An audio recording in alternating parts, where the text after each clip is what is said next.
Hey guys, कैसे हैं आप सब। I hope you are doing well. I am Sandeep, welcome to Shashi Shakal. तो हम लोग डिस्कस कर रहे थे यूपीएससी 2020 टेस्ट सीरीज, ठीक है। और ये विजन आईएएस की टेस्ट सीरीज है। टेस्ट सीरीज नंबर आपको 38 देखने को मिलेगी, ठीक है। इसका ये फर्स्ट पार्ट है, इसका सेकेंड पार्ट आपको कल मिल जाएगा, ठीक है। इससे पहले हम लोगों ने क्या किए हैं कि विजन के जो 1 और 2 टेस्ट नंबर हैं पॉलिटी के, वो सॉल्व कर लिए हैं सेक्शनल वाइज। और इसके साथ साथ जो फुल जीएस इसके दृष्टि के जितने भी टेस्ट थे 24 से 37 तक, वो सारे सॉल्व कर लिए हैं। अगर आप लोगों ने ये वीडियो नहीं देखे हैं तो मैंने उनकी प्लेलिस्ट बना दी है। आप मेरे यूट्यूब चैनल को सब्सक्राइब करें, उसकी प्लेलिस्ट में जाए, आपको सारे वीडियो वहाँ पे मिल जाएंगे, ठीक है।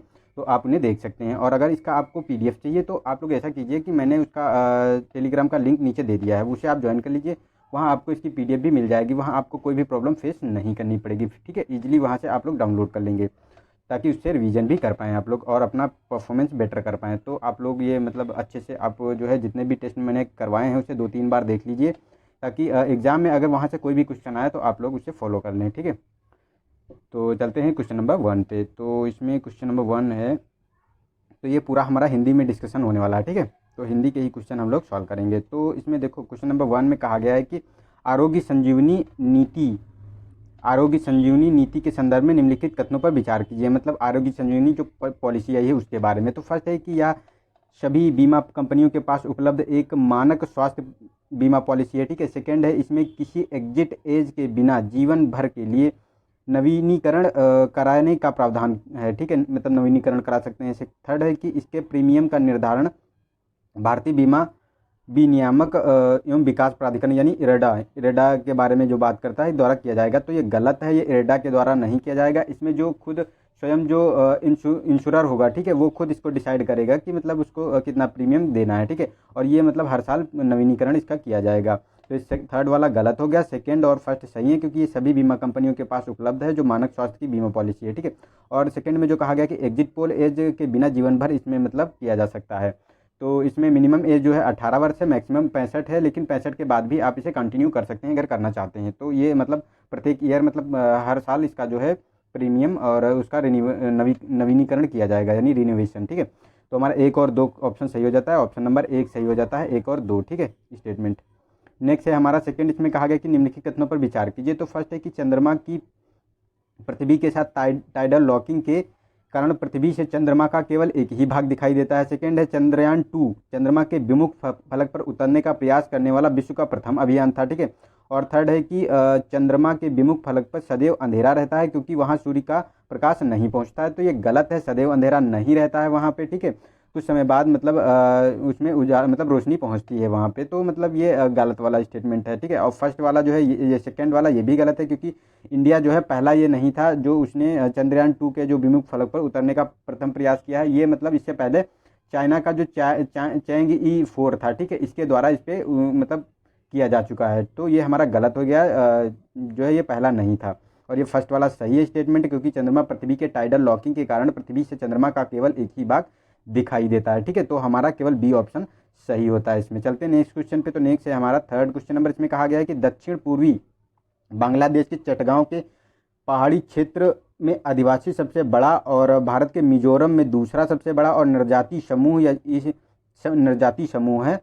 और इस जनजाति का अधिकांश लोग थेरवाद बौद्ध धर्म का अनुयायी है। और उसके द्वारा मनाया जाने वाला सर्वाधिक महत्वपूर्ण त्यौहार बिजू या अल्पालोनी और बुद्ध पूर्णिमा और कैथिन शिवरडॉन है, ठीक है। तो उपयुक्त में से किस जनजाति के बारे में ये बताया गया है। तो देखो, इसमें एक ए ऑप्शन है चकमा है, बी है हजोंग है, सी है गद्दी है और डी है तांगखुल है। तो देखो, इसका ए ऑप्शन सही है। जो चकमा है इसके बारे में बताया गया है, क्योंकि ये आपको छत्तीसगढ़ का जो ये हिली एरियाज है वहाँ पे आपको ये देखने को मिलेगा। उसके साथ साथ बांग्लादेश में है ये, और मिजोरम में भी इसका मतलब ये मिजोरम में भी ये मतलब फैला हुआ है, ठीक है, ये जनजाति समूह। और ये बौद्ध धर्म का जो थेरवाद बौद्ध धर्म है उसके अनुयायी हैं। और इनके द्वारा बुद्ध पूर्णिमा, अल्पालोनी और बिजू के साथ साथ कैथिन सिरवरडान भी किया जाता है। तो ये हमारा ए ऑप्शन इसके बारे में सही हो जाता है। ये मतलब चकमा के बारे में कहा गया है। नेक्स्ट है हमारा 4 क्वेश्चन नंबर। इसमें कहा गया है कि भारत सरकार की पहल संकल्प योजना संबंधित है। तो संकल्प के बारे में बताना है। तो फर्स्ट ऑप्शन है कि मैला ढोने की प्रथा के उन्मूलन और मैला ढोने वालों का पुनर्वास से है। बी ऑप्शन है कौशल विकास कार्यक्रमों में गुणवत्ता लाने और उन्हें बाजार के लिए प्रासंगिक और सुलभ बनाने से है, ठीक है। थर्ड है कि असंगठित क्षेत्र के श्रमिकों के साथ वृद्धावस्था समूहों का पेंशन प्रदान करने से है। डी है कि आवास रहित और निराश्रित व्यक्तियों के पुनर्वास और उन्हें आजीविका का उपयुक्त स्रोत प्रदान करते हैं। तो ये देखो इसमें जो ये संकल्प के बारे में बताया गया ये जो है फर्स्ट बी ऑप्शन सही है इसका, क्योंकि कौशल विकास कार्यक्रमों से गुणवत्ता लाने और उन्हें बाजार के लिए प्रासंगिक और सुलभ बनाने के लिए ये संकल्प योजना चलाई गई है। ये आपको देखने को मिलेगी, ये सेंटर, स्टेट और जो डिस्ट्रिक्ट है, ये तीनों लेवल पर कराई जा रही है, ठीक है। और इसका जो स्पॉन्सर है, ये जो इसके लिए जो पैसे का वित्त प्रोवाइड करा रहा है, ये वर्ल्ड बैंक है, ठीक है। तो ये हमारा बी ऑप्शन सही हो जाता है। चलते नेक्स्ट में क्या है कि दक्षिण एशिया उप क्षेत्रीय आर्थिक सहयोग यानी SASEC के संदर्भ में निम्नलिखित कथनों पर विचार कीजिए। तो फर्स्ट है कि यह 2016 में सीमा पार सतर्कता में सुधार लाकर क्षेत्रीय समृद्धि को बढ़ावा देने के लिए तथा भारत के सभी पड़ोसी देशों को एक साथ लाने के लिए स्थापित किया गया था, ठीक है। सेकेंड है कि एशियाई विकास बैंक SASEC के सचिवालय के रूप में कार्य करता है, ठीक है। जो एशियाई विकास बैंक है, एशियन डेवलपमेंट बैंक के बारे में बताता है कि ये मतलब दक्षिण एशियाई उप क्षेत्रीय आर्थिक सहयोग के साथ मतलब सचिवालय के रूप में कार्य करता है। तो सेकेंड वाला सही है, क्योंकि ये ADB जो मतलब आपको देखने को मिलेगा, ये सचिवालय के रूप में इसी जो दक्षिण एशियाई उप क्षेत्रीय आर्थिक सहयोग के संदर्भ में काम करता है। लेकिन ये फर्स्ट वाला गलत है, क्योंकि इसमें इसे 2016 में नहीं 2001 में इसे इस्टेब्लिश किया गया था। और इसके जो पड़ोसी देश हैं जो देखने को मिलेगा, जैसे नेपाल है, बांग्लादेश है, भूटान है, श्रीलंका है, मालदीव है, म्यांमार है, इनके साथ ये है जो करता है। लेकिन इसमें पाकिस्तान नहीं है। तो सभी देशों के बारे में जो कहा है तो ये गलत है, ठीक है। पाकिस्तान भी नहीं है और चाइना भी इसमें नहीं है। तो हमारा ए ऑप्शन सही हो जाता है, केवल एक। चलते नेक्स्ट क्वेश्चन पे। तो नेक्स्ट है हमारा क्वेश्चन नंबर 6। इसमें कहा गया है कि मध्यकालीन इतिहास के दौरान खुल कास्ट और पाही कास्ट शब्दावली संदर्भित करती है। तो फर्स्ट है कि ए ऑप्शन कर संग्रह में संलग्न अधिकारी हैं। बी ऑप्शन है कि हमारा भूजल कुओं के प्रकार हैं। और सी है कि ऋणदाता और ऋणी हैं। डी है कृषकों के 2 प्रकार हैं। तो इसका देखो जो खुद और काश्त पाही के बारे में बात करता है, तो ये जो शब्दावली है ये कृषकों के लिए ही, ये कृषकों के 2 प्रकार हैं, ठीक है। तो हमारा डी ऑप्शन सही हो गया है। और ये आपको 7वीं सेंचुरी में ये आपको खुद काश्त और पाही शब्दावली देखने को मिलती थी। इसमें खुद काश्त जो ये क्या होते थे कि जो मतलब एक विलेज के जो किसान होते थे उन्हें खुद काश्त कहा जाता था, जो लैंड जिनके पास की ज़मीन हुआ करती थी। लेकिन जो ये पाही कास्ट होते थे, ये क्या करते थे, जो ये मतलब शहरों में या अदर क्षेत्र में रहते थे, लेकिन वो गांव में आते थे और वो मतलब इसे कॉन्ट्रैक्ट बेस पर लेते थे लैंड को, ठीक है, और खेती करते थे या करवाते थे, ठीक है। तो उन्हें जो है पाही कास्ट कहा जाता था। तो ये दोनों किसानों के प्रकार हैं, ठीक है। तो जैसे इस समय चल रहा है हमारा कि कॉन्ट्रैक्ट फार्मिंग के बारे में, ठीक है, तो उसी के आधार का ये मतलब पाही कास्ट कहे जाते थे। चलते हैं नेक्स्ट क्वेश्चन पे। नेक्स्ट है हमारा क्वेश्चन नंबर 7। तो इसमें कहा गया कि निम्नलिखित परिदृश्यों पर विचार कीजिए। तो फर्स्ट है कि एक नागरिक द्वारा सूखा प्रभावित क्षेत्रों में राष्ट्रीय खाद्य सुरक्षा अधिनियम के प्रभावी कार्यान्वयन हेतु केंद्र सरकार को निर्देश देने के लिए उच्चतम न्यायालय में याचिका दायर की जाती है, ठीक है। सेकेंड है कि उच्चतम न्यायालय में राष्ट्रीय अल्पसंख्यक आयोग के अध्यक्ष के रूप में एक व्यक्ति की नियुक्ति को चुनौती देने वाली रिट दायर की जाती है। और थर्ड है कि एक व्यक्ति द्वारा न्यायाधिकरण के आदेश से बाहर एक मामले में कार्रवाई करने के न्यायाधिकरण को रोकने के लिए उच्चतम न्यायालय में याचिका दी जा सकती है, ठीक है। तो इसमें देख लेते हैं हमारा स्टेटमेंट कौन सा सही है। तो इसमें बताया गया है कि किसके बारे में मतलब सही है कि परमादेश रिट है और अधिकार परीक्षा है या उत्प्रेषण है, इसके बारे में। तो इसमें देखो ये हमारा जो है सी ऑप्शन सही है, क्योंकि इसमें परमादेश, अधिकार परीक्षा और प्रतिषेध इसमें लागू होते हैं तीनों, ठीक है। जो आर्टिकल 32 होता है जो है रिट जारी करने की जो शक्ति होती है हाईकोर्ट और सुप्रीम कोर्ट की, ठीक है, उसी के अंतर्गत ये मतलब परमादेश होता है, अधिकार परीक्षा होता है, प्रतिषेध होता है और तुम्हारा बंदी प्रत्यक्षीकरण होता है। और जो है ये मतलब 5 रिट देखने को मिलती हैं, ठीक है। उसी के अंतर्गत कहा गया है कि अगर कोई मतलब नागरिक है जो वो सूखा प्रभावित क्षेत्रों में राष्ट्रीय खाद्य सुरक्षा अधिनियम के कार्यान्वयन है तो केंद्र सरकार को निर्देश देने के लिए उच्चतम न्यायालय को याचिका दायर करता है, तो ये परमादेश के अंतर्गत दायर करता है, ठीक है। और सेकंड में जो उच्चतम न्यायालय की राष्ट्रीय आयोग के अध्यक्ष के रूप में व्यक्ति की नियुक्ति की चुनौती देने के लिए जो याचिका दायर की जाती है, ठीक है, तो ये अधिकार परीक्षा के अंतर्गत मतलब दायर की जाती है आर्टिकल 32 के अंतर्गत। और ये थर्ड वाला जो कहा गया है कि एक व्यक्ति द्वारा न्यायाधिकरण के क्षेत्र के बाहर एक मामले में कार्रवाई करने के से रोकने के लिए उच्चतम न्यायालय में जो याचिका दायर की जाती है उसे जो है आपको प्रतिषेध के अंतर्गत ये दायर की जाती है। तो ये तीनों स्टेटमेंट हमारे सी का जो सी है हमारा ऑप्शन, ये अच्छे से मतलब इसको डिस्क्राइब करता है, ठीक है।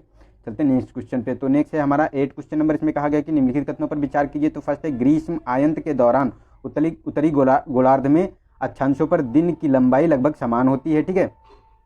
उत्तरी गोलार्ध में दिन की लंबाई लगभग समान होती है, ठीक है। लेकिन जो कहा गया है कि सेकेंड स्टेटमेंट में तो विश्व के दौरान सभी अक्षांशों पर दिन और रात की लंबाई समान होती है। तो देखो ये सेकेंड वाला ऑप्शन तो सही है, क्योंकि जैसे ये हमारी पृथ्वी है हमारी, ठीक है, गोलाकार है, अंडाकार जो है, तो यह इसे 0 डिग्री जो होता है अक्षांश, ठीक है, इसी को विषुवत बोलते हैं। मतलब ये विषुवत रेखा है और इसी को यहाँ पर जब सूर्य की स्थिति होती है विषुवत रेखा पर तो उसे ही विषुव बोलते हैं। तो चाहे उत्तरी गोलार्ध हो चाहे ये मतलब दक्षिणी गोलार्ध हो, ठीक है, दोनों में है अक्षांशों पे जो है आपको दिन और रात की लंबाई समान देखने को मिलती है, ठीक है।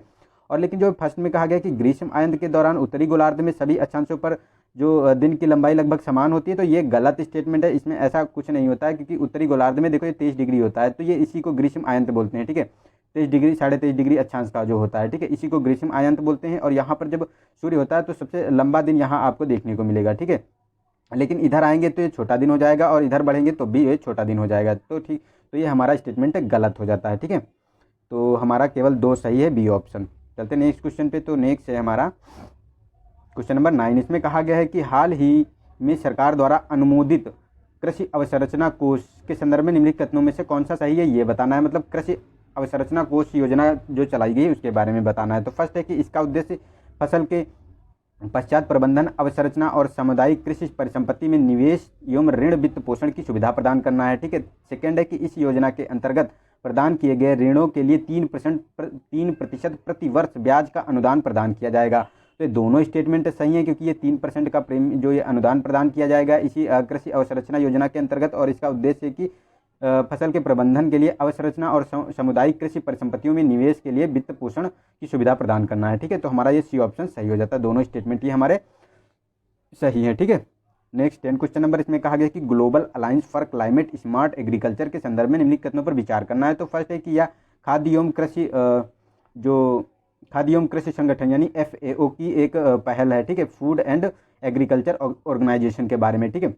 सेकेंड है कि इसका उद्देश्य कृषि से संबंधित ग्रीन हाउस गैस के उत्सर्जन को कम करना है। तो दोनों स्टेटमेंट हमारे सही हो जाते हैं, सी ऑप्शन सही है, क्योंकि इसका काम ही है कि ये ग्रीन हाउस जो गैस है, ठीक है, उसके उत्सर्जन में ये global alliance for climate smart agriculture जो है कृषि एवं खाद्य एवं कृषि संगठन द्वारा ये चलाया गया एक मतलब पहल है, ताकि जो है ग्रीन हाउस से जो जितनी बढ़ रही हैं उनमें जो है कमी लाई जा सके, ठीक है। तो उनके बारे में ये बात करता है। तो हमारा जो है सी ऑप्शन सही हो जाता है, ठीक है। चलते हैं नेक्स्ट क्वेश्चन पे। तो नेक्स्ट है हमारा 11 क्वेश्चन नंबर। इसमें पूर्वोत्तर परिषद के संदर्भ में निम्नलिखित कथनों पर विचार करना है। तो फर्स्ट है कि यह परिषद केंद्रीय गृह मंत्री की अध्यक्षता में कार्य करती है। सेकंड है इसे पूर्वोत्तर क्षेत्र के लिए क्षेत्रीय नियोजन निकाय के रूप में कार्य करने हेतु अधिष्ठ किया गया है। और थर्ड है कि पूर्वोत्तर राज्यों के राज्यपाल द्वारा मुख्यमंत्री इसके परिषद के सदस्य होते हैं, ठीक है, राज्यपाल और मुख्यमंत्री दोनों। तो तीनों स्टेटमेंट सही है, क्योंकि इसका जो है एक्स ऑफिशियो यानी मतलब एक्स ऑफिशियो होता है इसका गृह मंत्री, और इसके जो आपको देखने को मिलेंगे तो नियोजन के रूप में अधिष्ठ होता है, ठीक है, पूर्वोत्तर क्षेत्रों के जो क्षेत्रीय नियोजन निकाय होते हैं। और इसमें जो है राज्यपाल और मुख्यमंत्री इस परिषद के अध्यक्ष होते हैं। तो हमारे तीनों स्टेटमेंट सही हो जाते हैं, डी ऑप्शन। और इस परिषद को यह एक सांविधिक निकाय है, इसे नॉर्थ ईस्ट काउंसिल एक्ट के द्वारा जो है 1971 में बनाया गया था, ठीक है, और ये एक सांविधिक निकाय है। तो ये हमारा डी ऑप्शन सही हो जाता है, ठीक है। नेक्स्ट चलते हैं क्वेश्चन नंबर 12 पे। तो इसमें कहा गया है कि जिला खनिज फाउंडेशन के संदर्भ में निम्नलिखित विचार करना है कि कौन सा स्टेटमेंट सही है। मतलब डिस्ट्रिक्ट माइनिंग मिनरल फाउंडेशन के बारे में, ठीक है, जिला खनिज फाउंडेशन के बारे में। तो यह फर्स्ट है स्टेटमेंट है कि खान और खनिज यानी विकास और विनियमन संशोधन अधिनियम 2015 के माध्यम से अधिष्ठ किया गया है, ठीक है। सेकेंड है कि यह खनन कार्य से प्रत्यक्ष या अप्रत्यक्ष रूप से प्रभावित सभी जिलों में स्थापित किया जाएगा। और थर्ड है कि DMF यानी जिला खनिज फाउंडेशन एक व्याप्तगत फंड है।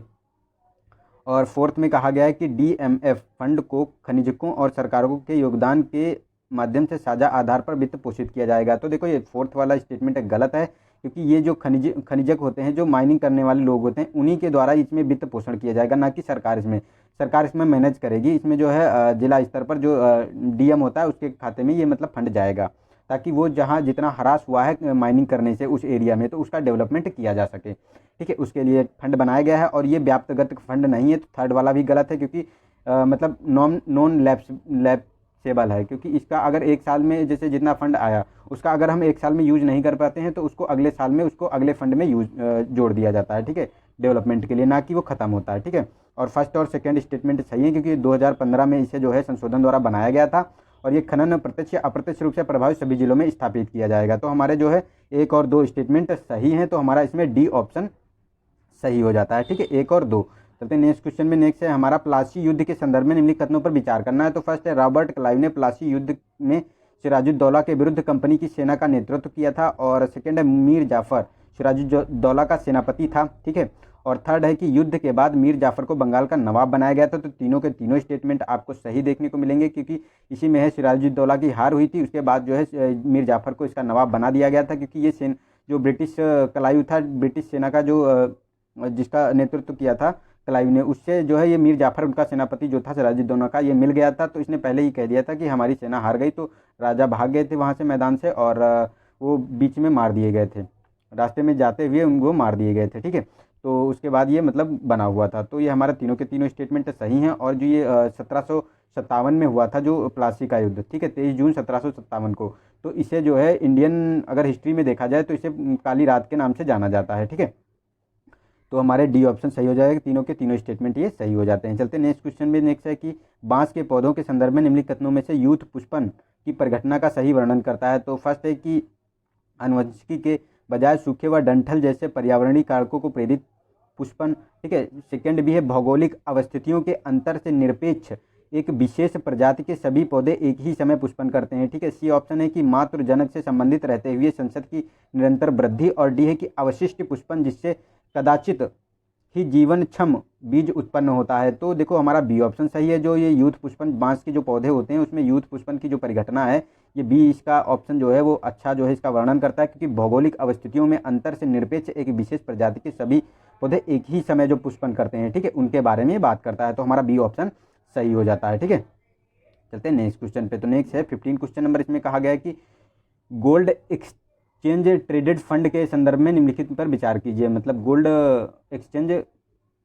गोल्ड एक्सचेंज ट्रेडेड फंड, ठीक है, गोल्ड कमोडिटी जो होती है उसके बारे में। तो फर्स्ट है कि जो इस फंड को स्वर्ण में निवेश किया जाता है तथा एक्सचेंज पर क्रय विक्रय किया जाता है, ठीक है। सेकंड है कि स्वर्ण ETF यानी मतलब gold exchange traded fund, exchange traded fund जो होता है अस्थिर स्वर्ण कीमतों से संबद्ध होते हैं और इन्हें प्रतिभूति लेन देन से कर से छूट प्राप्त होती है। जो प्रतिभूति लेन देन होता है, ठीक है, उसमें कर से छूट प्रदान होती है। तो तीनों के तीनों स्टेटमेंट सही हैं, क्योंकि जो ये गोल्ड एक्सचेंज ट्रेडेड फंड होता है, ठीक है, इसमें प्रतिभूति लेन देन से छूट प्राप्त होती है, ठीक है। और ये जो गोल्ड एक्सचेंज ट्रेडेड फंड होता है अस्थिर स्वर्ण कीमतों पर संबद्ध होते हैं, ठीक है। उनकी मतलब आज कोई और कीमत है, कल कोई और कीमत हो जाएगी, मतलब जैसे मार्केट में घटता बढ़ता रहता है सोना, ठीक है, उसी के बारे में बात करता है।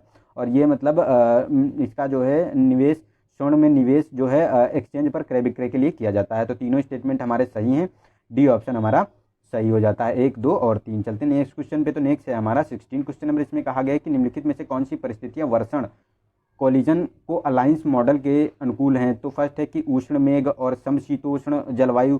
थर्ड है कि विभिन्न आकार के संग्रहित नाभिकों के विविधता, जो नाभिकों की विविधता होती है। तो देखो ये थर्ड वाला स्टेटमेंट भी सही है और फर्स्ट वाला सही है, क्योंकि जो उष्ण मेघ होते हैं यानी गर्म मेघ होते हैं, तो ये ऊपर जाते हैं, ठंडे होते हैं और फिर बारिश करवाते हैं, ठीक है। और इसी तरह जो ये मतलब ये विभिन्न आकार के जो संघनित नाभिक होते हैं, ठीक है, इनके चारों ओर जो है ये छोटे छोटे नाभिक होते हैं, इसके चारों ओर ये वाष्प जमा होती रहती है, ठीक है।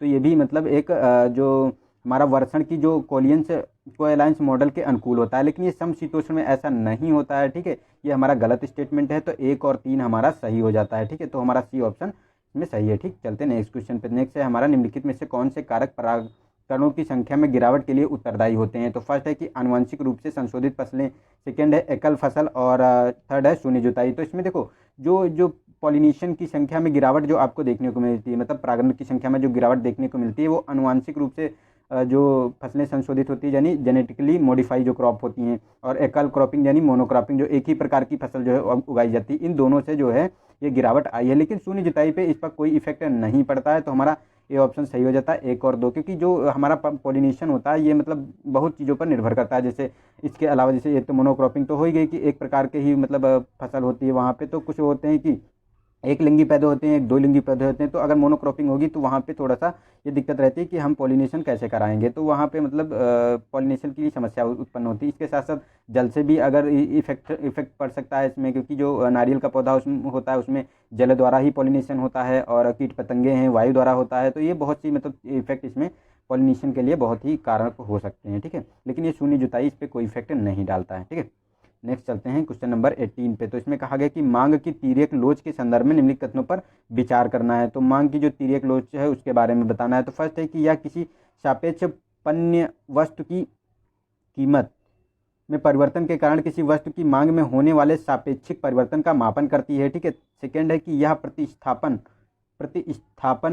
वस्तुओं के लिए सदैव सकारात्मक होता है। तो ये दोनों स्टेटमेंट सही हैं, क्योंकि जो कीमत होती है, ठीक है, जो ये मतलब कमोडिटीज होती हैं उसके कारण परिवर्तन होता है। तो किसी मांग में होने वाले सापेक्षिक परिवर्तन, मतलब जैसे कमोडिटी है उसकी मांग में अगर वृद्धि होगी, ठीक है, तो जब मांग में वृद्धि होगी तो उसके जो डिमांड में जब वृद्धि होगी तो जो उसका प्राइस भी जो है बढ़ेगा। ठीक है। तो इन्फ्लेशन भी बढ़ता है, तो प्राइस जब बढ़ेगा तो उसकी जो वस्तुओं की जो कीमत होगी वो अधिक हो जाती है। तो इसीलिए कहा गया है कि ये जो बढ़ी हुई कीमत होती है उसकी सकारात्मक स्थिति को दर्शाती है, ना कि मतलब नकारात्मक को। तो हमारे दोनों स्टेटमेंट सही हैं। ठीक है। तो बी ऑप्शन हमारा, सी ऑप्शन सही हो जाता है, 1 और 2।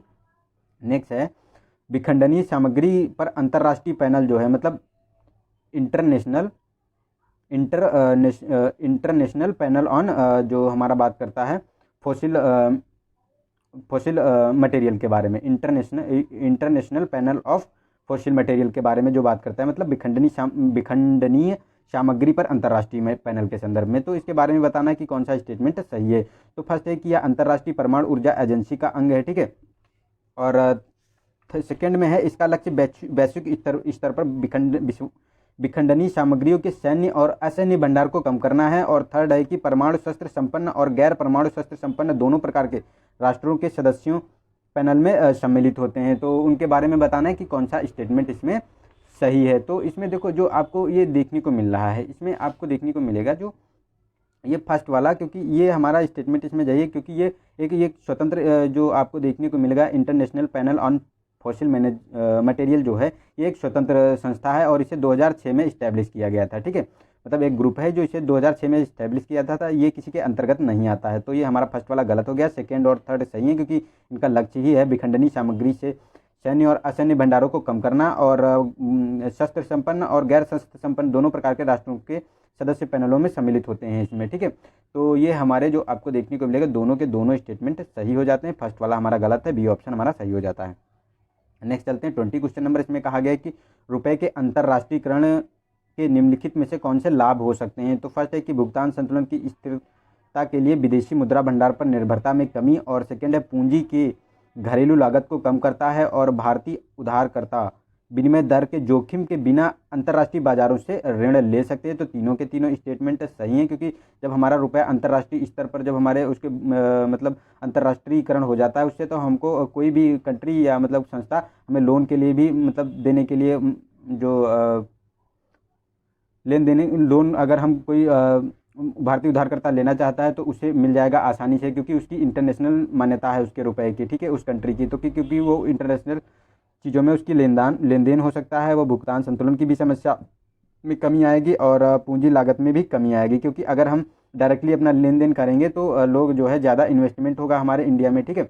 और जो है ये मतलब घरेलू लागत को कम करेगा और ज़्यादा चीज़ें एक्सपोर्ट हो पाएंगी। ठीक है। क्योंकि हम लोग प्रोडक्शन का हब बन सकते हैं अगर हमारे अंतर्राष्ट्रीय रुपए की रिकॉग्निशन हो। ठीक है। तो हमारा तीनों के तीनों स्टेटमेंट सही हो जाते हैं। चलते हैं नेक्स्ट क्वेश्चन पे। तो नेक्स्ट है हमारा क्वेश्चन नंबर 21। इसमें कहा गया कि मुस्लिम लीग द्वारा दिल्ली प्रस्ताव के अंतर्गत निम्नलिखित में से कौन सी मांगे की गई थी। तो फर्स्ट है कि मुस्लिम लीग के लिए आरक्षित सीटों के साथ पृथक निर्वाचन मंडल। ठीक है। और सेकेंड कहा गया है कि केंद्रीय विधानसभा में मुस्लिमों का 1/3 प्रतिनिधित्व। और थर्ड है डी ऑप्शन पंजाब बंगाल का विभाजन करके नए मुस्लिम बाहुल प्रांतों का गठन करना। तो ये गलत है, ये पंजाब और बंगाल के बारे में नहीं था। ये आपको जो देखने को मिलेगा इसमें सिंध था। ठीक है। सिंध था, बांग्लादेश था और नॉर्थ ईस्ट फ्रंटियर जो राज्य थे, ठीक है, उसके बारे में कहा गया था कि इन्हें जो है मुस्लिम बाहुल प्रांतों का इसमें गठन किया जाए। और जो ये 1/3 बहुमत, ये वाला स्टेटमेंट हमारा सही है, क्योंकि 1/3 बहुमत की इन्होंने मांग की थी। और ये जो मुस्लिम लीग की आरक्षित सीटों के पृथककरण की निर्वाचन की बात करें तो ये गलत है। पृथक निर्वाचन मंडल की इन्होंने बात नहीं की। इन्होंने आरक्षित सीट के साथ जो है मतलब आरक्षित सीट के साथ ज्वाइंट मतलब इलेक्शन की बात की थी, ना कि पृथक। ठीक है। तो ये वाला हमारा स्टेटमेंट गलत हो जाता है। तो हमारा जो है सी वाला ऑप्शन सही है, केवल 2 स्टेटमेंट। और ये मुस्लिम जो दिल्ली प्रस्ताव कब आया था, तो ये मुस्लिम लीग द्वारा 1927 में लाया गया था। जो ये नेहरू रिपोर्ट आई थी, ठीक है, उसी के विरोध में, क्योंकि इन्होंने पृथक जो निर्वाचन था जो है इनका आरक्षण था उसे जो समाप्त कर दिया था, इसीलिए ये लाया गया था। तो इसीलिए ये मतलब बहुत ज़्यादा उस न्यूज़ में था। तो यही है। तो हमारा जो है 2 स्टेटमेंट केवल सही है और दोनों के 1 और 3 गलत है। ठीक है। नेक्स्ट है कि प्राचीन भारत के दर्शन के संदर्भ में निम्नलिखित कथनों पर विचार कीजिए। तो फर्स्ट है लोकायत दर्शन का प्रतिपादन मक्खल घोषाल द्वारा किया गया था, ठीक है। और अजीत केश कंबली आजीवक परंपरा से संबंधित शिक्षक थे। और सी ऑप्शन है आजीवक भाग्यवादी थे, जबकि लोकायत अनुयायी भौतिकवादी थे, ठीक है। डी ऑप्शन है ए बी सी में से कोई भी सही नहीं है। तो इसका देखो सी ऑप्शन सही है, क्योंकि जो आजीवक आपको देखने को मिलेंगे, ठीक है, ये आपको भाग्यवादी ये भाग्य पर विश्वास करते थे, जो लेकिन लोकायत थे तो वो भौतिकता पर नहीं विश्वास करते थे, तो भौतिकता के अनुयायी थे। लेकिन जो ये आजीवक का जो आपको देखने को मिलेगा, जो आजीवक के प्रतिपादक थे, ठीक है, तो ये मक्खल घोषाल थे, ना कि लोकायत के, ठीक है। तो ये हमारा ये भी गलत हो जाता है, और कम्बन आजीवक के परंपरा से संबंधित नहीं थे, तो हमारा सी ऑप्शन इसका केवल सही हो जाता है, ठीक है। नेक्स्ट है 23rd, इसमें कहा गया है कि एक इनक्रिप्टेड ऑनलाइन सामग्री है जिसे पारंपरिक सर्च इंजन द्वारा अनुक्रमित नहीं किया गया है। इस तक पहुंच स्थापित करने के लिए विशिष्ट सॉफ्टवेयर की आवश्यकता होती है। कभी कभी इसका उपयोग मादक औषधियों के ऑनलाइन बाजार, चुराए गए डेटा के आदान प्रदान और अन्य अवैध गतिविधियों के लिए किया जाता है। तो इन उपयुक्त परिदृश्य में से कौन सा सर्वश्रेष्ठ रूप से लागू होता है? तो कौन सा है? तो ए ऑप्शन है कि आपका वेब डीप है, उसके बाद वर्चुअल प्राइवेट नेटवर्क है, ब्लॉकचेन है और डार्क वेब है। तो इसका देखो डी ऑप्शन सही है, जो ये डार्क वेब है इसी के बारे में ये बात करता है, डार्क वेब के बारे में, क्योंकि यही एक मतलब ऑनलाइन इनक्रिप्टेड होता है, जिसे जो है अवैध रूप से जो गतिविधियों में किया जाता है, और जो चुराए गए डाटा का ऑनलाइन आदान प्रदान भी इसे किया जाता है। तो ये आपको देखने को मिलेगा, डार्क वेब के बारे में बताया गया है। नेक्स्ट है हमारा 24th क्वेश्चन नंबर। इसमें निम्नलिखित कथनों पर विचार करना है। तो युग्म दिए गए हैं, मतलब स्थान दिए गए हैं, और देश दिए हैं जो जहाँ से बहुत ज़्यादा सुर्खियों में थे। तो जाहेदेन की बात करते हैं तो इराक, और हम्बन टोटा बांग्लादेश, और हल हुदू मीधू तो मालदीव। तो देखो इसका डी थर्ड हमारा सही स्टेटमेंट है, क्योंकि ये जो हुल हुदू देखने को मिलेगा ये मालदीव का है। और यहाँ ये चर्चा में क्यों था? क्योंकि जो आपको देखने को मिला था यहाँ पे जो इंडिया है वहाँ जो फिशिंग प्लांट लगा रहा है, फिशिंग प्रोसेसिंग प्लांट लगा रहा है, ठीक है, इसीलिए ये मतलब न्यूज़ में है इसी स्थान पर, हलबुधू सीध में। लेकिन हम्बन टोटा है ये बांग्लादेश का नहीं है, ये आपको श्रीलंका का देखने को मिलेगा। इसे जो है अभी चाइना द्वारा यहाँ कंस्ट्रक्शन के लिए इसे लिया गया है। और जाहेदेन की बात करें तो ये इराक का नहीं है, ईरान का है, ठीक है, ईरान का आपको देखने को मिलेगा, क्योंकि ये जो हमारा चाहबार पोर्ट है, ठीक है, चाहबार पोर्ट से होकर हम लोग ये कनेक्टिविटी बनाते हैं अफगानिस्तान में और सेंट्रल एशिया में, तो वहीं से होकर ये जाता है, यहाँ से जाया जाता है। तो ये भी बहुत ज़्यादा न्यूज़ में था। तो हमारा केवल सी ऑप्शन सही है, केवल 3 और सारे के 2 फर्स्ट एंड सेकंड गलत हैं। नेक्स्ट है हाल ही में नीति आयोग ने साधारणीय विकास पर उच्च स्तरीय राजनीतिक मंच पर भारत की द्वितीय स्वैच्छिक राष्ट्रीय समीक्षा यानी VNR प्रस्तुत की है। साधारणीय विकास पर उच्च स्तरीय राजनीतिक मंच के संदर्भ में निम्नलिखित कथनों पर विचार कीजिए। तो फर्स्ट है कि यह वह मुख्य मंच है जो साधारणीय विकास के लिए 2030 एजेंडा का कार्यान्वयन की समीक्षा करता है, ठीक है। और सेकंड है यह संयुक्त राष्ट्र आर्थिक और सामाजिक परिषद के तत्वाधान में वार्षिक बैठक है। तो इको सोच के बारे में बताता है। तो हम जो इसमें ये स्टेटमेंट के बारे में बात करें तो ये दोनों के जो आपको दोनों स्टेटमेंट आपको देखने को मिलेंगे, दोनों सही हैं, क्योंकि जो ये संयुक्त राष्ट्र आर्थिक सामाजिक जो परिषद है उसके तत्वाधान में वार्षिक बैठक है ये, ठीक। इसकी और इसका मुख्य मंच जो है साधारणीय विकास के 2030 एजेंडे का जो कार्यान्वयन की समीक्षा करना है। ये नीति आयोग द्वारा साधारणीय विकास की उच्च स्तरीय राजनीतिक मंच का द्वितीय जो है स्वैच्छिक राष्ट्रीय समीक्षा है, ठीक है। तो ये दोनों के दोनों स्टेटमेंट सही है, सी ऑप्शन हमारा सही हो जाता है। चलते हैं नेक्स्ट क्वेश्चन पे। तो नेक्स्ट है हमारा वैश्विक जलवायु कार्रवाई के लिए माराकेश साझेदारी नामक पहल के संदर्भ में निम्नलिखित कथनों में से कौन सा सही है ये बताना है। तो देखो फर्स्ट है कि यह जलवायु परिवर्तन पर संयुक्त राष्ट्र फ्रेमवर्क यानी UNFCCC के अंतर्गत आयोजित एक पहल है, ठीक है। सेकेंड है कि यह सरकारों और व्यवसायों के मध्य सहयोग संभव बनाकर पेरिस समझौते के कार्यान्वयन में सहायता करेगा। तो ये दोनों स्टेटमेंट सही हैं। आपको जो ये देखने को मिला था, ठीक है, जो COP21 देखने को मिला था, ठीक है, पेरिस में, ठीक है, उसी के बारे में बात करता है। ये COP29 हुआ था 2015 में, COP21।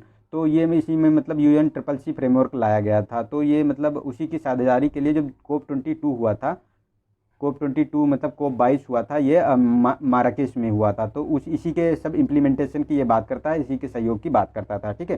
तो दोनों स्टेटमेंट हमारे सही हैं और ये हमारा सी ऑप्शन सही हो जाता है। चलते हैं नेक्स्ट क्वेश्चन पे। तो नेक्स्ट है हमारा 27 क्वेश्चन नंबर। इसमें कहा गया है कि निम्नलिखित में से कौन सा जीरो स्कोपिंग का सटीक वर्णन करता है। तो फर्स्ट है कि यह पहाड़ी क्षेत्रों के भूस्खलन को नियंत्रित करने के लिए जियो टेक्सटाइल का उपयोग करता है, ठीक है।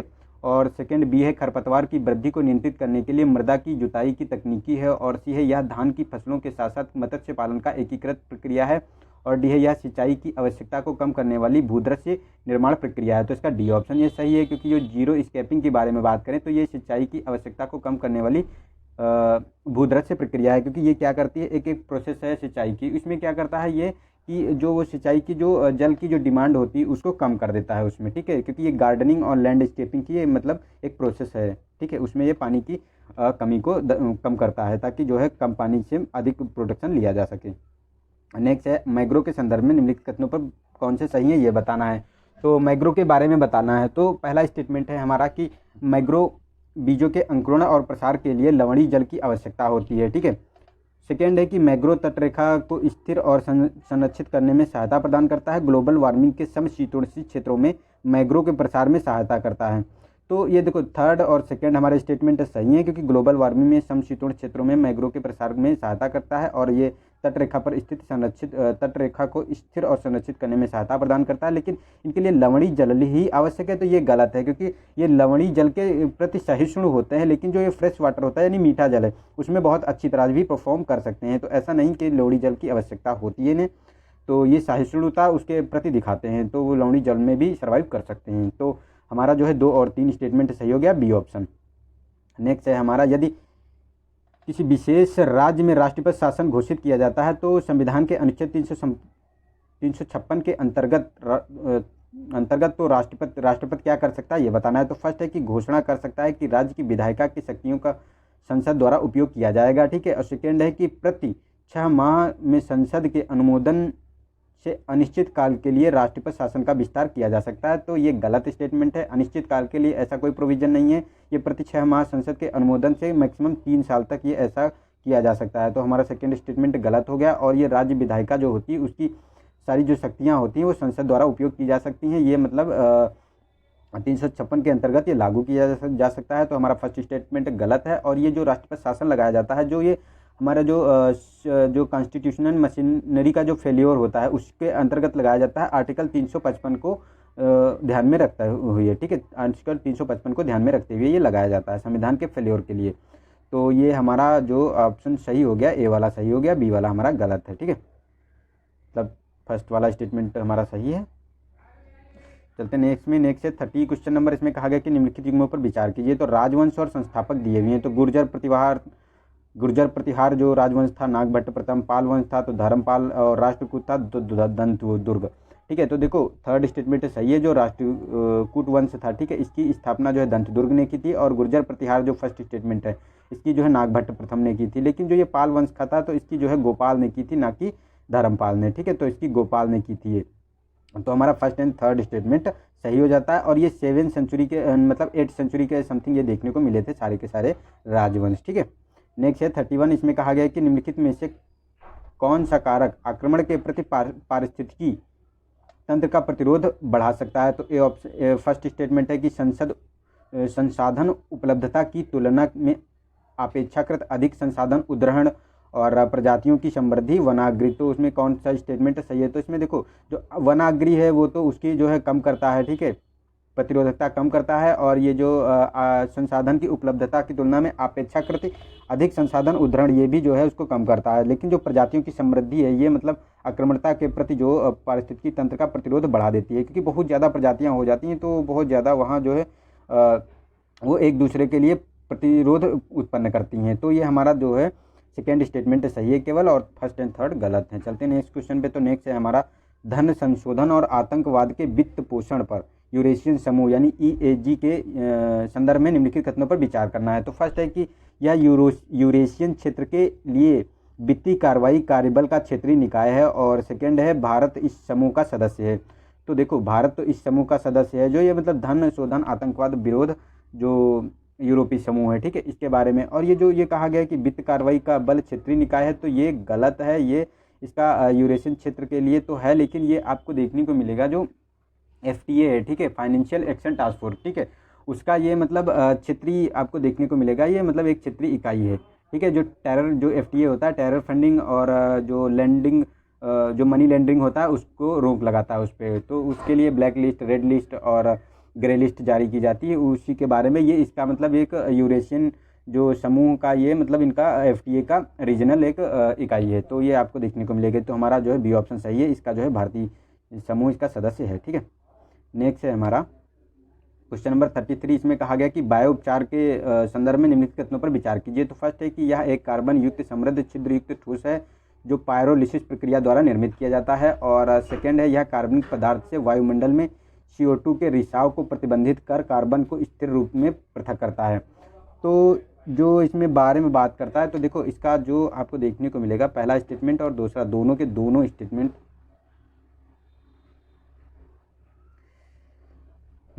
स्टेटमेंट इसमें सही आपको देखने को मिलेंगे, ठीक है।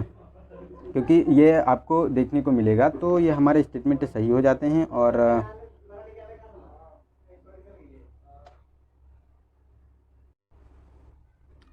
तो ये दोनों के दोनों स्टेटमेंट सही हैं, तो हमारा BC ऑप्शन सही हो जाता है। और ये जो बायो उपचार होता है ये एक मतलब बर्निंग प्रोसेस होता है जो मतलब टेम्परेचर को कंट्रोल करके मतलब रखा जाता है, ठीक है।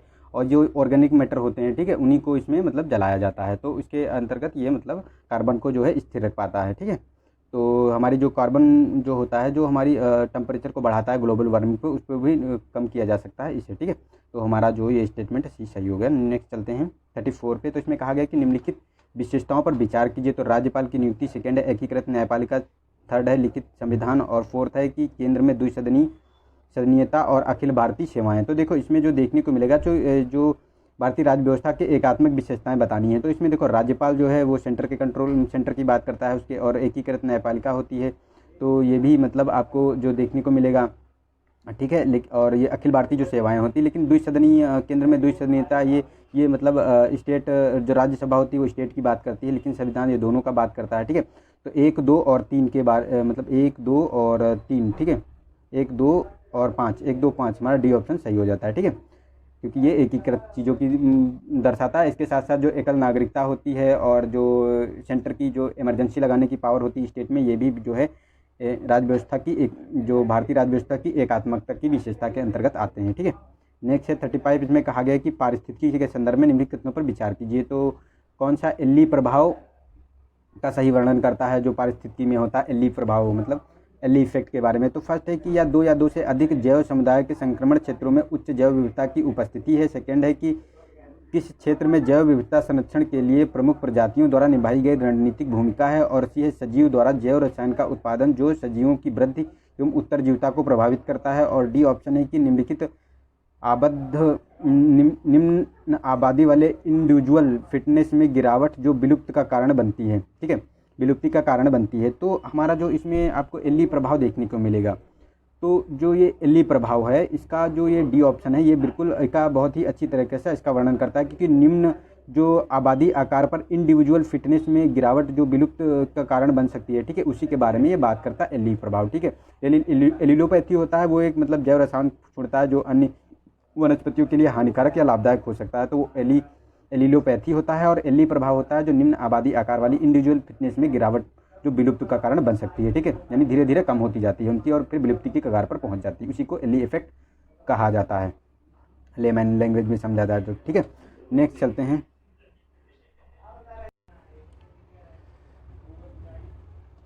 नेक्स्ट है कि इक्ष्वाकु वंश के संदर्भ में निम्नलिखित में से कौन सा कथन सही है। तो फर्स्ट है कि ये सातवाहन शासकों के अधीन कार्यरत सामंत हैं और उन्होंने विजयपुरी यानी नागार्जुन कोंडा को नगर को अपनी राजधानी बनाया था, ठीक है। इन्होंने अपनी अमरावती कला शैली को संरक्षण प्रदान किया था। तो ये तीनों के तीनों स्टेटमेंट जो देखने को मिलेंगे इक्ष्वाकु वंश के बारे में, तो ये तीनों के स्टेटमेंट सही हैं क्योंकि ये सातवाहन शासकों के अधीन कार्यरत थे और इन्होंने विजयपुरी को अपना जो है राजधानी बनाया था और अमरावती कला शैली को संरक्षण प्रदान किया था। और इनका जो शासन देखने को मिला था जो कृष्णा और गोदावरी नदी के बीच के में था, ठीक है। तो तीनों के तीनों स्टेटमेंट सही है, सी वाला ऑप्शन हमारा सही हो जाता है। चलते हैं नेक्स्ट क्वेश्चन पे। तो नेक्स्ट है हमारा, हाल ही में संस्कृत मंत्रालय ने राष्ट्रीय पांडुलिपि मिशन के अंतर्गत मंगोलियाई कंजूर के 108 खंडों का पुनर्मुद्रण करने की परियोजना का आरंभ किया था। मंगोलियाई कंजूर किसकी विशेषताओं से संबंधित है। तो फर्स्ट है कि बुद्ध की, कन्फ्यूशियस की, महावीर की, आदि शंकराचार्य की, ठीक है। तो ये ऑप्शन हमारा सही है, जो हमारा बुद्ध है, ठीक है, बुद्ध के बारे में ये है। इनका 108वां जो है वॉल्यूम अभी 2022 में देखने को मिलेगा, उसी के बारे में है, ठीक है। राष्ट्रीय पांडुलिपि जो उनके हैं उनको सब एक साथ उनको लाकर उनको बना दिया जाएगा, ठीक है। उसका 108वां ये संस्करण आपको देखने को मिलेगा, ठीक है। चलते नेक्स्ट क्वेश्चन पे। तो नेक्स्ट है हमारा निम्नलिखित कथनों पर विचार कीजिए। तो फर्स्ट है कि जनजाति समुदाय राज्य, तो रेबारी है त्रिपुरा है, सिद्धि का गुजरात है और तंगमा है तमिलनाडु का। तो इसमें जो आपको देखने को मिलेगा, ठीक है, तो जो हाँ आपको ये तंगमा है, तंगमा ये हमारा स्टेटमेंट सही नहीं है, क्योंकि ये आपको देखने को मिलेगा अरुणाचल प्रदेश में, ठीक है। एक एथनिक ग्रुप है जिसमें जो है अभी देखने को मिलेगा था यूनेस्को की एक रिपोर्ट आई थी, ठीक है, उसमें एक गांव में केवल 353 लोग ही इस लैंग्वेज को बोलते हैं, तंगबा मतलब जनजाति समूह के, मतलब 253 लोग ही बोलते हैं। तो ये मतलब इंडेंजर्ड कैटेगरी में आ गया, इसीलिए ये न्यूज़ में था। और ये जो सिद्धि आपको देखने को मिलेगा, ये गुजरात में रहती है जनजाति समूह, और रेबारी जो है ये जो रेबारी जनजाति समूह आपको देखने को मिलेगा।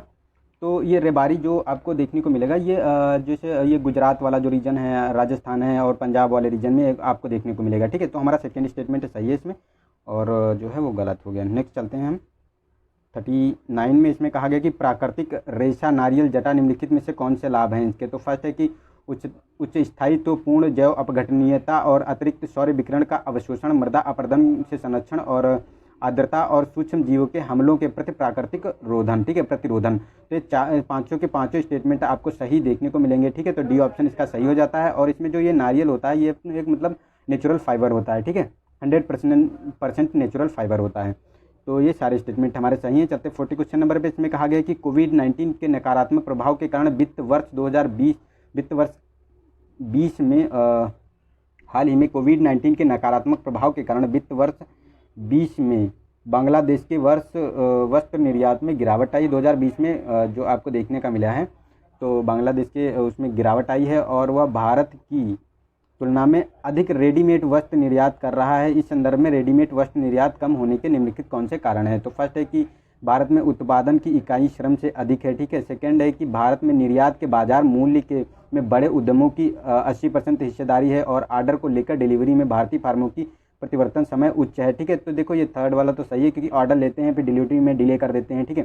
लेकिन ये सेकंड गलत है। इसमें 80% आपको बड़े उद्योग नहीं देखने को मिलेंगे, छोटे उद्योग देखने को मिलेंगे, ठीक है, मिडिल उद्योग, और 20% ही बड़े हैं, ठीक है। तो ये भी ये स्टेटमेंट गलत है। फर्स्ट वाला भी सही है, क्योंकि इसकी जो इकाई श्रम अधिक है, ठीक है, उत्पादन की इकाई श्रम लागत अधिक है, ठीक है। तो 1 एंड 3 इसको आपको देखने को मिलेगा। तो सही स्टेटमेंट हो जाता है हमारा डी वाला, ठीक है। चलते हैं नेक्स्ट क्वेश्चन पे। तो नेक्स्ट है 1 ट्रिलियन ट्रीज इनिशिएटिव एक पहल है। तो फर्स्ट है कि ग्रीन ट्रीज का है, ये विश्व बैंक का है, विश्व आर्थिक मंच का है, या फिर विश्व वन संगठन का है। तो इसका सी ऑप्शन सही है। जो विश्व आर्थिक मंच है उसकी ये पहल है, उसी के अंतर्गत ये मतलब कार्य हो रहा है, ठीक है। तो इसमें ये आपको देखने को मिलेगा। और इसके साथ साथ जो ये पहल है, ठीक है, इसमें आपको जो ये UNEP है और AFAU फूड एग्रीकल्चर ऑर्गेनाइजेशन है, ठीक है। ये मतलब जो UN का इकोसिस्टम रिस्टोरेशन 2021 से 30 का जो ये है, ठीक है, जिसमें ग्लोबल रिफॉरेस्टेशन के बारे में बात करता है, उसी के साथ काम करता है, उसी के संबंध में, ठीक है। तो हमारा बी ऑप्शन सही हो गया। चलते हैं नेक्स्ट क्वेश्चन पे। तो नेक्स्ट है हमारा हाल ही में भारत द्वारा भारत ऊर्जा मॉडलिंग फोरम का शुभारंभ किया गया। इस संदर्भ में निम्नलिखित कथनों पर विचार कीजिए। तो फर्स्ट है कि इसका उद्देश्य महत्वपूर्ण ऊर्जा पर्यावरण संबंधी मुद्दों की जांच करने हेतु मंच प्रदान करता है, ठीक है। सेकंड है इसे अंतर्राष्ट्रीय सौर गठबंधन के तत्वावधान में स्थापित किया जाता है। तो जो इसमें ये कहा गया है, ठीक है, तो फर्स्ट वाला स्टेटमेंट तो इसमें सही है, क्योंकि इसका उद्देश्य पर्यावरण संबंधी मुद्दों की जांच करने हेतु मंच प्रदान करना। लेकिन ये सेकंड सही है, क्योंकि गलत है, क्योंकि ये अंतर्राष्ट्रीय सौर गठबंधन के तत्वावधान में नहीं आपको देखने को मिलेगा। ये इंडिया और जो USA का एक मतलब ज्वाइंट वर्किंग जो सतत समृद्धि मीटिंग हुई थी, तो उसी में ये स्टार्ट किया था, ये USA द्वारा स्टार्ट किया गया है, इस्टेब्लिश किया गया है, ठीक है। तो ये हमारा गलत हो जाता है। तो फर्स्ट वाला स्टेटमेंट हमारा सही है। चलते हैं नेक्स्ट क्वेश्चन में। नेक्स्ट है रॉलेट अधिनियम के संदर्भ में निम्नलिखित कथनों पर विचार करना है। तो फर्स्ट है कि इंपीरियल लेजिस्लेटिव काउंसिल के सभी निर्वाचित भारतीय सदस्यों ने विधेयक के विरुद्ध मतदान किया है। सेकेंड है इस अधिनियम के तहत राजनीतिक कार्यकर्ताओं पर बिना जूरी के मुकदमा चलाने के बिना चलाए गए इन्हें कैद करने की अनुमति दी गई है, ठीक है। तो इसमें ये दोनों के दोनों स्टेटमेंट सही हैं, क्योंकि उसमें जो भी थे जिन्ना थे और मतलब कई राजनीतिक मदन मोहन मालवीय थे, ये लोगों ने सब जितने भी वहाँ थे उन सब ने इसका विरोध किया था। जो रॉलेट एक्ट आया था 1919 का, ठीक है।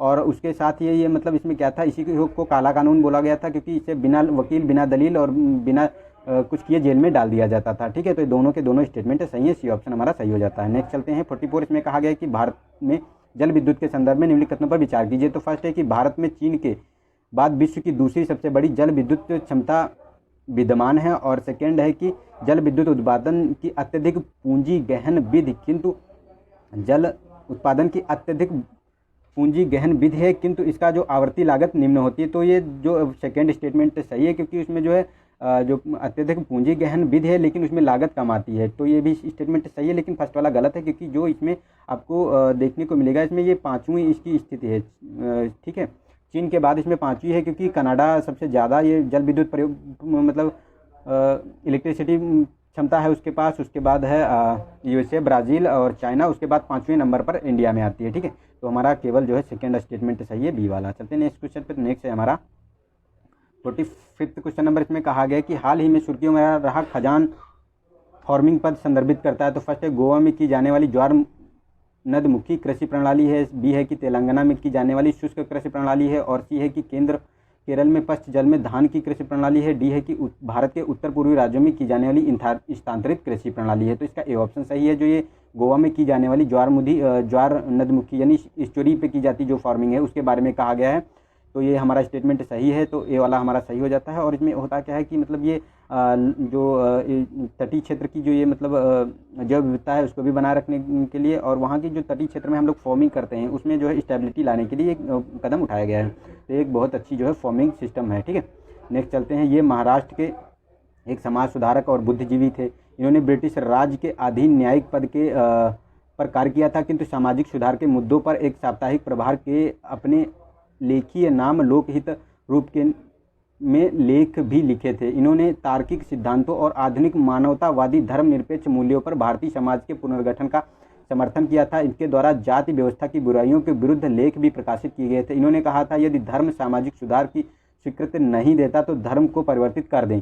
उपयुक्त परिच्छेद में किसके बारे में कहा गया है? तो ये जो कहा गया था ये मतलब हमारे थे डी ऑप्शन, गोपाल कृषि गोखले थे। ठीक है, गोपाल हरि देशमुख थे, उन्हीं के बारे में ये बात किया गया। इन्हें लोकहितवादी के नाम से जाना जाता था और इन्होंने लोकहितवादी के नाम से लेख भी लिखे थे। ठीक है, नेक्स्ट है कि ग्लोबल फॉरेस्ट रिसोर्सेज असेसमेंट 2020 के संदर्भ में निम्नलिखित कथनों पर विचार करना है। तो फर्स्ट है कि कौन सा स्टेटमेंट चाहिए? तो इसे संयुक्त राष्ट्र खाद्य एवं कृषि संगठन यानी फूड एंड एग्रीकल्चर ऑर्गेनाइजेशन द्वारा जारी किया जाता है। इसे असेसमेंट के द्वारा 1990 के पश्चात वैश्विक वन में वृद्धि हुई है और वर्ष 2010 से 20 में वन में सर्वाधिक शुद्ध वृद्धि एशिया में हुई है। तो देखो थर्ड वाला स्टेटमेंट सही है, क्योंकि ये जो शुद्ध वृद्धि है ये एशिया में आपको देखने को मिलेगी। ठीक है, ये मतलब जो डिकेडल वृद्धि हुई है और जो आपको देखने को मिलेगा। ठीक है, और ये जो कहा गया है कि सेकेंड में, तो ये गलत है, क्योंकि जो तीसरे दशक में जो है ये देखने को मिलेगा लगभग 178 जो है मिलियन हेक्टेयर जो है आपको फॉरेस्ट कवर कम हुआ है ये विश्व में अगर बात करें। और सबसे ज़्यादा की बात करें तो ये अफ्रीकन कंट्री जो है उनमें सबसे ज़्यादा हुआ है 3.9 मिलियन हेक्टेयर। तो ये भी आप ध्यान रख सकते हैं। तो ये गलत है हमारा, और ये फर्स्ट वाला सही है, क्योंकि ये जो है 236 देशों के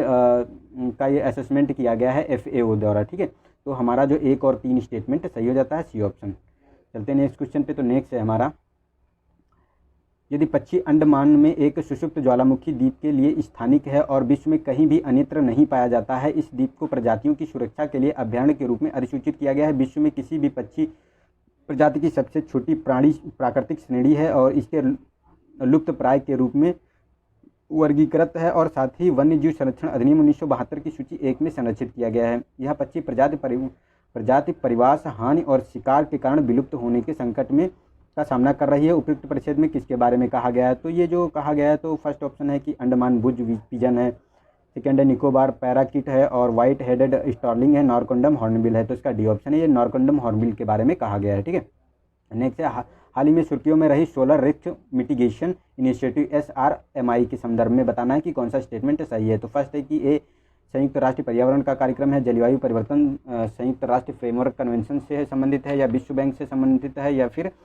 अंतर्राष्ट्रीय ऊर्जा एजेंसी से संबंधित है। तो इसमें जो कहा गया है तो इसका देखो सी ऑप्शन सही है, ये विश्व बैंक से संबंधित है, और ये 22 जो अफ्रीकन कंट्री हैं उनके वहीं पर ये मतलब रिस्क इनिशिएटिव जो सोलर रिस्क मिटिगेशन इनिशिएटिव का ये जो प्रोजेक्ट है ये लगाने की बात की जा रही है, और ये 333 मिलियन जो है डॉलर के साथ ये जो सौर ऊर्जा अंतर्राष्ट्रीय ऊर्जा एजेंसी इसके साथ मिलकर विश्व बैंक काम कर रहा है वहाँ पर। ठीक है, तो ये हमारा सी ऑप्शन सही हो गया। नेक्स्ट चलते हैं कि अंतरिक्ष क्षेत्र में भारत के प्रदर्शन के संदर्भ में निम्नलिखित कथनों में से कौन सा सही है? तो फर्स्ट है भारत अपने प्रथम प्रयास में मंगल की कक्षा में पहुंचने में सफल होने का प्रथम राष्ट्र है, और सेकेंड है अंतर्राष्ट्रीय अंतरिक्ष स्टेशन का सदस्य है। तो जो इसमें कहा गया है अंतर्राष्ट्रीय स्टेशन का, तो हमारा इंडिया जो है अभी तक इसका सदस्य नहीं बना है। इसमें आपको देखने को मिलेगा यूएसए है, जापान है, रसिया है, यूरोपियन यूनियन के 11 कंट्री हैं, ठीक है। तो ये लोग मतलब इसके सदस्य हैं। और इसे जो है जो अंतर्राष्ट्रीय स्पेस एजेंसी है, इसकी स्थापना जो है 2013 में की गई थी। तो ये वाला सेकेंड स्टेटमेंट गलत है, फर्स्ट सही है हमारा, क्योंकि प्रथम प्रयास में मंगल मिशन पर पहुंचने वाला भारत का है, और ये 2013 में जो है ये मंगल मिशन किया गया था, लॉन्च किया गया था। तो फर्स्ट वाला स्टेटमेंट हमारा सही हो जाता है। तो यहाँ हमने 50 क्वेश्चन पूरे कर लिए हैं, ठीक है। इसका सेकेंड पार्ट आप लोगों को कल मिल जाएगा। तो आई होप आप लोगों को अच्छा लगेगा मेरा डिस्कशन, ये छोटा सा नाम सा मुन्ना सा। और अगर कोई मतलब इसमें करेक्शन करना हो, कुछ अगर आपको और ऐड करवाना हो, तो आप लोग कमेंट कर सकते हैं, अपना सजेशन बता सकते हैं। मैं बिल्कुल आप लोगों की उसमें काम करूँगा, ठीक है। क्योंकि आप लोगों के लिए मैं मतलब ये इनिशिएटिव ले रहा हूँ। और इसके साथ साथ अगर वीडियो पसंद आया तो अपने दोस्तों को लाइक करें। एक ग्रुप में आप के पास जो स्टडी वाला हो उसमें ज़रूर आप एक स्वयं मतलब शेयर करें, और अपने दोस्तों को भी शेयर करें जो पढ़ाई कर रहे हैं, ठीक है, आईएएस का जो प्रिपरेशन कर रहे हैं, ठीक है। इसके साथ साथ जो है अगर इसका टेलीग्राम आप लोगों को चाहिए तो आप लोग टेलीग्राम ज्वाइन कर लीजिए, मैंने उसका लिंक नीचे दे दिया है, ठीक है। और वीडियो देखने के लिए थैंक यू। ऐसे ही देखते रहिए, एंजॉय करते रहिए, अपनी परफॉर्मेंस को भी चेक करते रहिए कैसे मतलब कितना आप कर पा रहे हैं, ठीक है। और एग्ज़ाम बहुत ही पास है तो प्रैक्टिस करने की बहुत ज़्यादा ज़रूरत है। साथ साथ अपनी हेल्थ का भी ध्यान रखना है, ताकि जो है जब स्वस्थ रहेंगे तभी अच्छी पढ़ाई हो पाती है। तो आज के लिए इतना ही, मिलते हैं नेक्स्ट वीडियो में, तब तक के लिए नमस्कार, जय हिंद, जय भारत।